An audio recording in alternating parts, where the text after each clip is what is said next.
the Tao that can be spoken is not the eternal Tao. The name that can be named is not the true name.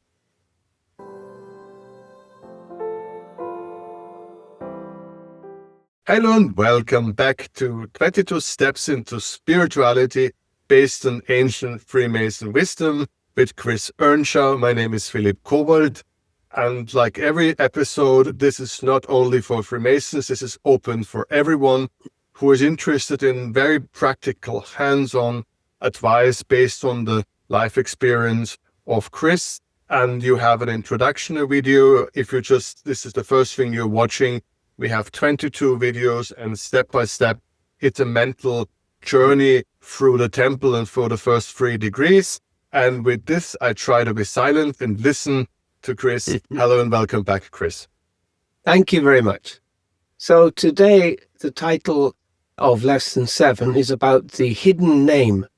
It's referred to in Freemasonry. And so the theme is to do with the power of vibration and speech, but also sacred silence. And in Masonic terms, we talk about the lost word, but also the ineffable name of God. Daoism has a very similar concept. They refer to Daoism as the unnameable Tao. This is right from the beginning, opening chapter. It says, the Tao that can be spoken is not the eternal Tao. The name that can be named is not the true name. So that's quite a Chinese puzzle for you, but it does make sense. In Japan also, we have this concept of Kotodama. Kotodama means the energy that is associated with a name or a word, and how words can be spoken or directed at a certain person in a certain manner, and it can either harm or heal that person. A very good example of this is by I'm not quite sure what to call him. Sorry, I have a frog in my throat. I think he's a sort of scientist, amateur scientist. His name is Emoto Masaru. And he's written about the hidden secrets of water. I think many people may be familiar with this, but if you're not, I will briefly explain to you. So he is explaining what Kotodama is all about. And it's also the spiritual effect of the voice. So what he did, many experiments, but one you can do at home with your children. It's a great one. The way he did it was to freeze water. And when he froze the water, he would direct words at that water. And sometimes he would say peace and love. Other times he would say death and iniquity or whatever towards the water. And when the water crystallized, the one that said light and love made a really beautiful, complete crystal. And when you said death or destruction or iniquity to the other crystals, the other water, the crystal was only half formed, and it wasn't formed correctly. It wasn't unilateral, etc. So this needs special equipment to make these crystals. They're not that easy to make. But another one he demonstrates on YouTube. Oh, let's have some tea. On YouTube is where he gets 3 glasses or jam jars and puts a little bit of about an inch of rice in each of these glasses, and then fills them with water, so the water is twice the height of the rice, and he places them on a table about 2 foot apart, and in every morning and every night, school children would come into school, and the first jar, they would say love and light and peace and positive words like that. The second one, they would ignore. And the third one, they would say negative words such as death and decay. And the same thing is repeated on the way out. The jars have labels on so you don't get mixed up. And then after about 2 weeks, the water can be checked. Visibly, you can see it happening in front of your eyes. But the bottle that children were saying death to, the rice had started rotting and it was already covered in mold.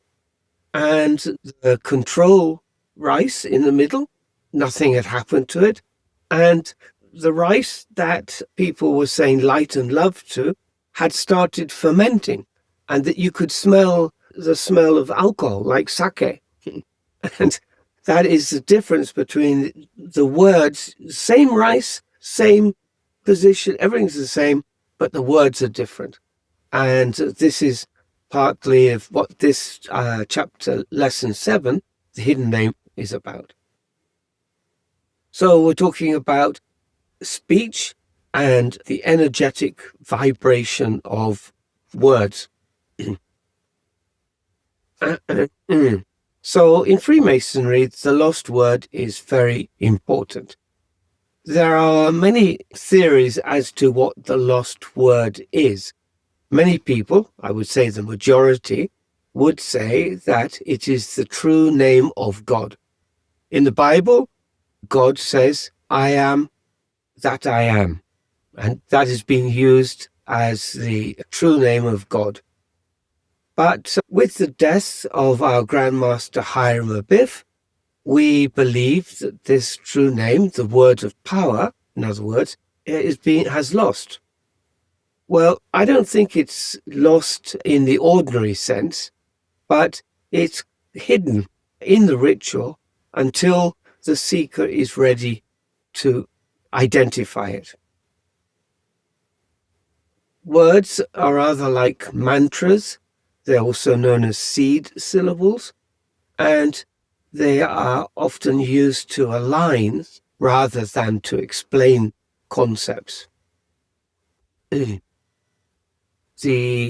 Both in Masonry and Taoism, we understand the misuse of words disempowers the speaker as well as the person the words are directed at.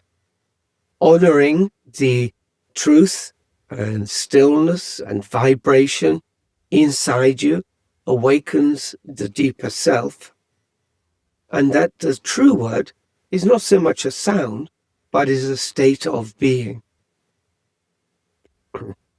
So here are some examples besides the rice example you can do at home. So for practice sacred speech. So sacred speech, or another word is conscious speech, is to speak only when it is necessary.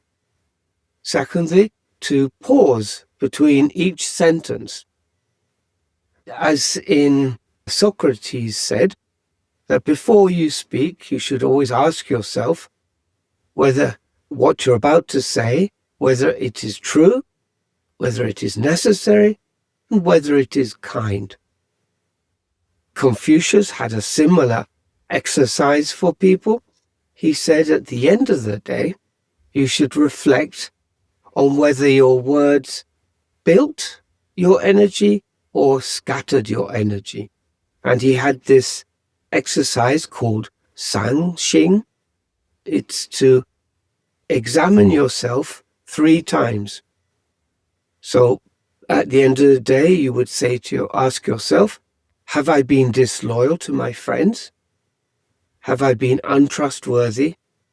And have I not practiced what I preach to others? Anyway, these are 2 examples of how to practice conscious speech. A couple of exercises, sitting quietly, listening for the word. So you close your eyes, inhale deeply, exhale slowly, and then each breath you imagine yourself sinking deeper and deeper into stillness. And as you feel yourself go deeper, you say to yourself, I am listening.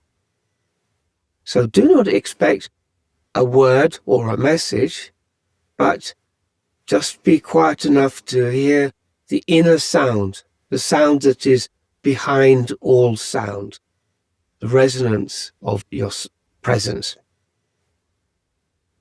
Second exercise is to reflect on who you are. So, who am I beneath my name? What does my given name, first name, mean to me? Does it resonate? What names or titles have I been given, such as a teacher or healer or a leader? And what remains when I set all these titles aside to me? If I could name my essence in one word, what would that be? We say in Tao that the true word is not found in language, it is revealed in silence. That finishes lesson 7. Thank you very much. And I finally went through a whole lesson without asking any extra question. So I just wanted to prove to the universe that I can do that. You can do it. And I will never do it again. But and on a personal note, Socrates was clearly not a podcaster, especially not in our modern times where talking nonsense is the first requirement of being part of this game. And it was probably like a reverse Socrates. Have I said enough stupid nonsense and provocative things on any given day is how I go to bed. So here we go. Thank you so much, Chris, for this lecture number 7. And again, you always invited, please people, put your comments when you do these practices. We want to build a small community who are inspired by this upcoming book of Chris. So leave your reflection. Have you tried the exercises? Thank you for all the comments about Freemasonry. That's definitely interesting, but we want very much to hear, have you tried it? Have you practiced it? How did it feel?